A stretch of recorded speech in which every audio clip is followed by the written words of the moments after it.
Okay, picture this. You're jammed shoulder to shoulder in a landing craft. It stinks of diesel, maybe vomit, definitely fear. The waves are just tossing you around like crazy, making your stomach churn. It's pure dread before you even see what's coming. Yeah, the anticipation is almost as bad as the reality. Almost. Then, boom, the ramp drops. You're plunged into this freezing, cold, choppy water. Omaha Beach. D-Day. Hell on earth. Exactly. The noise is unbelievable. Artillery just roaring, constant explosions, and this sound, this whiz of bullets just slicing past your head like angry wasps everywhere. You hit the water, and it's like ice, right? Your legs just seize up. Instantly, they're screaming. And the water around you, it's turning red. The blood of your buddies, your allies. Oh, God. You see things you can't unsee. Limbs on the beach, faces, just gone. Pure, absolute chaos. You honestly don't know if you'll live another 30 seconds. Forget making it to the shore. Just pure survival instinct kicks in, I imagine. Or maybe just paralysis. Right. And then somehow, cutting through all that noise, all that terror, there's this voice, a leader. Barking orders, sure, but it's more than that. It's like a lifeline. He's yelling, remember, no digging in at the shore. You got to advance. You need to stay low and do not bunch up. Stick to your training. You're going to make it through. I'm proud to lead you fellows into battle anytime, anywhere. All right, give 'em hell, boys. Wow. Just gives you chills hearing that, even secondhand. It does. And that voice, that's Joseph Turner. He's a central character, maybe the central character, in Call of Duty, World War II. And the game itself describes him this really interesting way. He's both the most heroic figure, but also maybe the saddest and most tragic. That's quite a paradox, isn't it? Heroic and tragic. It really is. So today you're joining us on the deep dive. We're going to pull back the curtain on Joseph Turner. We're going to unpack his entire story, where he came from, how he ended up leading men through that hell, and really dig into why his legacy feels so important, so significant within that story. Yeah, that's exactly our mission here. In this deep dive, looking at the source material, we want to trace Turner's complete journey. From his beginnings through the absolute crucible of the war, right up to the impact he had, which lasts long after he's gone. And it's more than just looking at a game character. Oh, absolutely. Because Turner's story, it's packed with these incredibly difficult choices, this immense pressure. It really shines a light on some universal stuff, themes of leadership when things are completely falling apart, the real weight of duty, and maybe most importantly, the human cost of war. The cost feels very central to his story. It absolutely is. So as we go through his story, we're hoping to pull out some, let's call them nuggets of knowledge, insights into what it actually means to lead when every single decision is life or death. And when, like Turner himself kind of puts it later, the choices you face are usually just, well, somewhere between bad and worse. Okay, so let's do that. Let's unpack it. Where do we start? His beginnings. Yeah, let's lay the foundation, the formative years. Right, so Joseph Turner, born in Cambridge, Massachusetts, way back in 1913. And his path into the military seems, well, pretty standard, almost textbook, doesn't it? He goes to the United States Military Academy at West Point. The classic route for an officer, highly disciplined, very structured. Exactly. He graduates in 1938, gets his commission as an officer. He's ready, theoretically, for what's coming. It sets this expectation, right? A soldier shaped by discipline, by structure. It does. And that West Point beginning is fascinating. It definitely sets a certain mold, a very clear, almost rigid idea of what a soldier, especially an officer, should be. You learn about unwavering obedience, strategic thinking, procedures, training, absolutely vital stuff. The rule book? Precisely. It gives you the how to command, how to operate within the military system. It instills that deep understanding of duty, the chain of command. But, and this is the crucial part, real life, especially the sheer brutality and, frankly, the chaos of wartime. Yeah. It just doesn't follow the rule book. Not even close. Not even close. So West Point gives him the blueprint, the foundation. But the war itself, that's what's going to challenge every single one of those principles. It forces leaders like Turner to make choices that you just won't find in any field manual. The conflict is what ultimately teaches him who he needs to be as a leader, beyond just the tactics and regulations. It's that clash between theory and practice. Exactly. And we see that clash, and maybe more importantly, we see Turner's unique character start to emerge pretty early on, even before D-Day. We need to look at the Kasserine Pass incident. Ah, yes. Tunisia, North Africa. February 1943. This was a really tough early fight for the Americans there. A real wake-up call in many ways. And Turner was there. He was serving alongside another officer, a second lieutenant, named William Pearson. Now, the official story that came out of Kasserine Pass, at least regarding Pearson, wasn't good. He was accused of disobeying orders to retreat. Right, labeled a deserter, essentially, which is about the worst thing you can be called in the military. A career-ending, life-altering accusation. Yeah, absolutely. But here's where it gets complicated and where we get our first real glimpse of Turner's, his core. The source material, the game's narrative, is very clear. Pearson was wrongly accused. It says flat out that wasn't the case whatsoever. So what really happened? Well, Pearson's actions, his decision not to retreat immediately, it came from something deeply human. Maybe strategically questionable in the moment, yes, but human. He saw his men were trapped, and he couldn't bring himself to fall back without them. Even if trying to save them meant risking more lives, losing more men, it was about loyalty to his guys, not desertion. Okay, so he wasn't abandoning them. He was trying, maybe foolishly, to save them. Exactly. And what's truly remarkable, what really defines Turner in this moment, is how he reacts. Pearson's basically ostracized, branded, damaged goods in the eyes of the military hierarchy, but Joseph Turner, he was, and this is a direct quote, the only person to stand by him. The only one. The only one. He didn't just, offer quiet support. He actively looked out for Pearson. The source says he was looking over his shoulder and making sure he could perform his duties properly. He didn't care about the official label. He saw the man, maybe the intention behind the action, and chose loyalty. Personal loyalty over institutional condemnation. That's a huge risk for an officer to take, sticking his neck out like that. It absolutely is. It shows that his loyalty wasn't just to the uniform or the regulations, but to the people wearing it. And it goes further. How so? Well, another soldier, Red Daniels, who becomes very important later, he actually confronts Turner about this, asks him why he's backing Pearson, this supposed deserter, and Turner's response, it's pure gold. It's like his whole leadership philosophy distilled into a few sentences. What did you say? He tells Daniels, and I'm quoting again here, one day, Daniels, when you're leading your own platoon, you find out there's usually two options, bad and worse. But you focus on your men, because that's what'll get you through. Cow. Bad and worse. But you focus on your men. That's powerful and incredibly pragmatic. Isn't it? It's more than just pragmatic advice. It's like his core principle laid bare. This early incident, his defense of Pearson, and that quote, it tells you everything about Turner's values. He has this deep empathy, this fierce loyalty, not to some abstract idea of duty, but to the actual soldiers under his command. People. The people. Yeah. It completely foreshadows the kind of leader he becomes, one who will consistently put his soldiers' well-being first, even if it means bending rules, even if it means clashing with superiors like Pearson, who have a different view. He understood way back then that in the hell of war, the human connections, the trust, that's the real anchor. That's what gets you through the bad and worse. So leadership for him wasn't about following a script from West Point. Not at all. It was about making the tough calls, often the unpopular ones, for the sake of his men. It's this kind of ethical pragmatism, I suppose, recognizing that perfect good might be impossible, but there's always a choice that better serves the people you're responsible for. Okay, so we have the West Point Foundation, that disciplined beginning. Then we have this Kasserine Pass incident showing his deep loyalty and focus on his men, even against the grain. Now, let's jump back to where we started. D-Day, the ultimate crucible. The ultimate test, yeah. Remind us again of that scene. Hitting that freezing water, legs cramping, the ocean turning red. The sheer sensory overload, the noise, the fear, the visual horror, limbs, faces just gone. The beach is just a slaughterhouse. Unimaginable carnage, enough to break anyone. How does a leader even function in that? Well, that's the thing about extreme chaos, isn't it? People aren't looking for the perfect strategy. They're desperate for an anchor. Just one person to cling to, one voice of clarity in the madness. And Turner becomes that anchor. The source material calls him one person there for you, one person to keep your head straight, one person to keep you in the game. He keeps them moving. Exactly. Amidst that absolute nightmare, his voice cuts through. Get your head down and keep moving. He's not just shouting orders. He's providing direction, purpose, maybe even a sliver of hope when everything seems utterly hopeless. The psychological burden on him must have been immense. To be that rock while feeling the same terror himself. Unimaginable. To project calm when your own insides are screaming.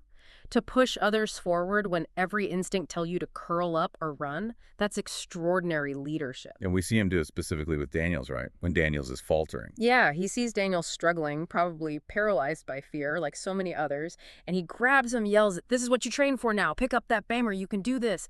It's direct, it's forceful, but it's also personal. It's about reminding Daniels of his training, his capability, even in that moment of terror. It's that ability to stay composed, project strength. It's more than just courage, isn't it? It's like emotional steel. It really is, and it doesn't stop on the beach. Even after witnessing, as the source says, hundreds, if not thousands, of your fellow soldiers get killed, after personally dragging a wounded comrade, Zeusman, through that hellscape to safety, he still finds the capacity for comfort. What does he say to Daniels then? He acknowledges the horror. He tells Daniels none of us could have prepared for that. He validates the trauma, but then, crucially, he immediately follows with, "But you came through when it counted." Acknowledgement and affirmation. Precisely. It's not just tactical leadership, it's emotional leadership. Yeah. He recognizes the shared nightmare, tells Daniels he wasn't alone in feeling unprepared, but then reinforces his soldiers' resilience. That builds trust, reinforces the bond, makes them feel seen, even in that absolute pit of despair. That empathy, combined with his resolve, is what makes him stand out. Okay, so they survive D-Day somehow. They start pushing inland, and Turner remains that figure, the one everyone trusts, the one they follow into the hedgerows, deeper into France. Yeah, his leadership doesn't waver. He's still the one providing clear direction, the steady hand. And we see this as they prepare for the next major objective, taking the town of Marianne. He lays out the plan, the importance of it. Right, he gives that speech, "This is our chance to break out of Normandy, won't be easy. The hedgerows are heavily defended. We got reports of heavy enemy armor," the game calls it crow armor, in the area. "But if we can hold and secure Marianne, we own the roadways." He's giving them the why, the strategic importance. Exactly. It's not just take that hill, it's here's why this matters for the bigger picture. And notice how he builds confidence. It's not based on wishful thinking or abstract faith in the plan. He roots it directly in the proven grit of his own men. What does he say? He says, "If Zeusman can take a knife in the gut and come out swinging, I like our odds just fine." He's connecting the mission's success directly to their demonstrated bravery, their resilience. It makes the objective feel achievable because of who they are. And this ties into that idea mentioned in the source, about Turner seeing himself as their shield. Turner shielding us is his noble calling. That's it, precisely. It underscores this deeply ingrained, almost self-sacrificing nature he has. His fundamental purpose, as he seems to see it, is to protect his men, to guide them through this inferno. He's their shield, their protector. But then there's that line, almost thrown away, but it feels heavy. He just says the war just has a habit of getting in the way. That line lands with a thud, doesn't it? Especially after everything we've just said about his steadfastness, his focus on his men. It feels ominous. What do you think it signifies for a leader like him? I think it's incredibly potent. It perfectly captures the central conflict brewing within Turner. It foreshadows the relentless grind, the constant attrition, the psychological wear and tear of prolonged combat that, frankly, no amount of training or personal loyalty can completely shield you from. The war itself becomes the antagonist, almost. In a way, yes. For a leader like Turner, whose entire philosophy revolves around protecting his men, the constant unavoidable losses, they become an unbearable weight. That line suggests that the big picture objectives, the orders coming down from high command, the impersonal demands of the military campaign, they're going to start clashing painfully with his deeply personal duty to his soldiers. The abstract versus the concrete. Exactly.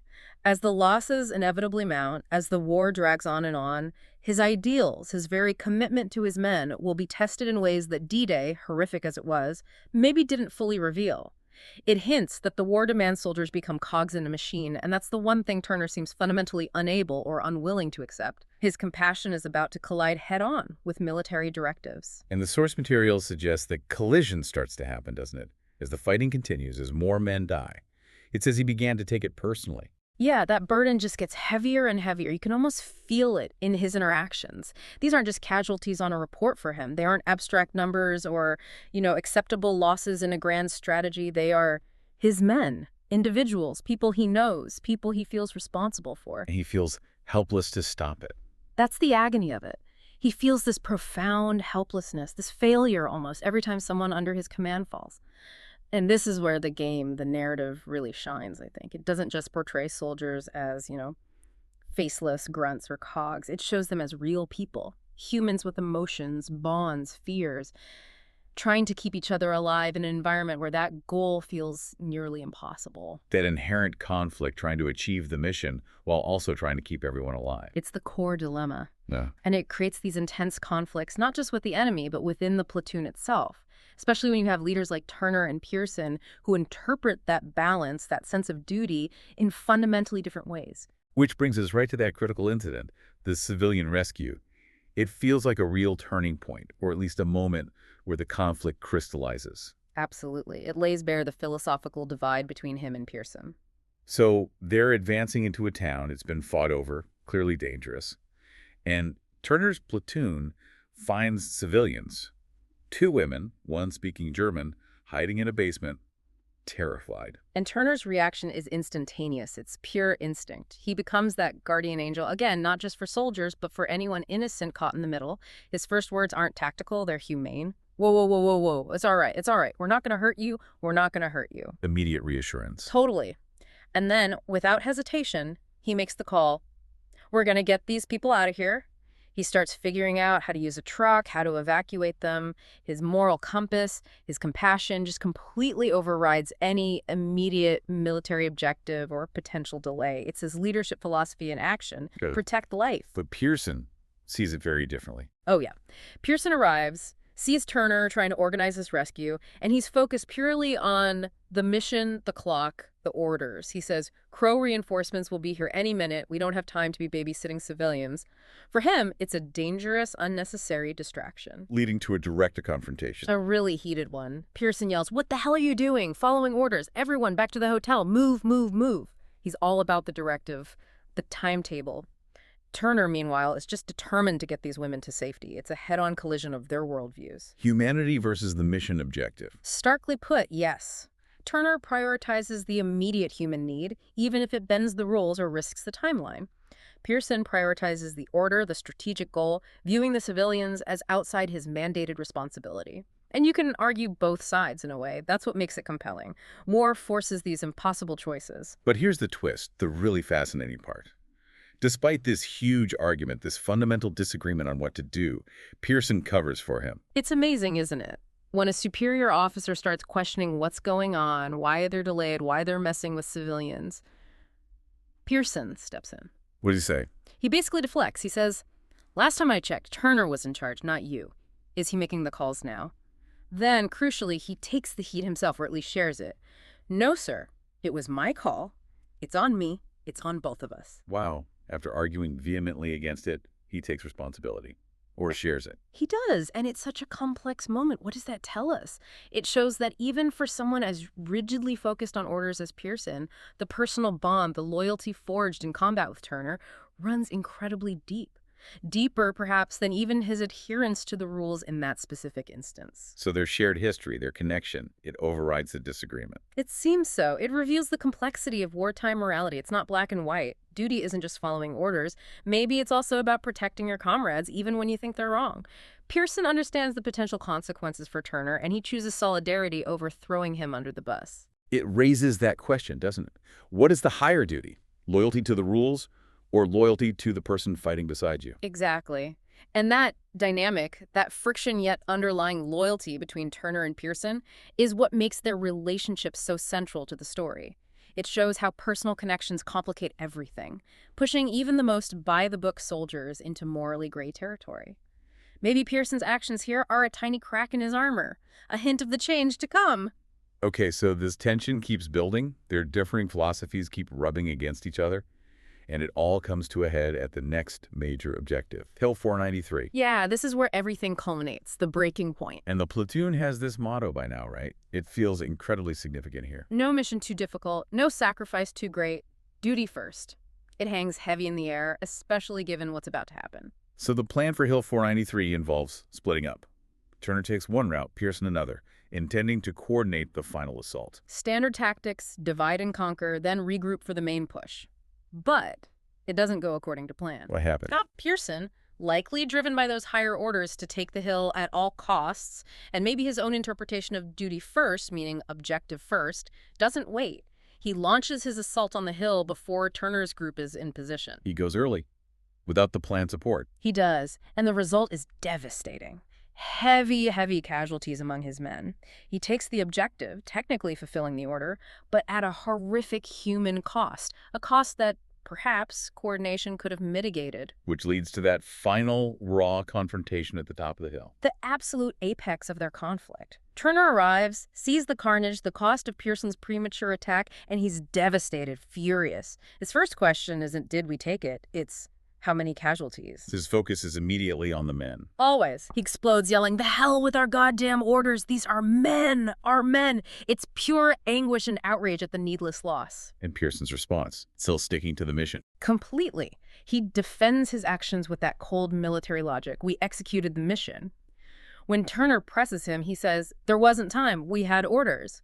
And then he delivers that line, the one that perfectly encapsulates his entire worldview and the core of their disagreement. What's the line? He looks Turner dead in the eye and says, we are cogs in the machine, Joseph. We start going our own way, the whole thing breaks down. When did you forget that? Cogs in the machine. That's chilling. And completely opposite to Turner's view. Absolutely. It lays bare the fundamental divide. Pearson sees soldiers, himself included, as interchangeable parts in a larger war effort. Duty means playing your part, following the plan, maintaining the machine's function, even if parts break. Turner fundamentally rejects that. For him, the parts, the men, are the purpose. Their lives are primary. Sacrificing them unnecessarily, even for the mission, is a betrayal of leadership. It's a profound difference. Military duty versus human responsibility. Where does the line fall? And that's the question the game forces you to confront through their conflict. Is adhering strictly to the strategic plan the ultimate duty? Or is the ultimate duty to preserve the lives entrusted to your care? Pearson represents the machine. Turner represents the humanity within it. And what happens next?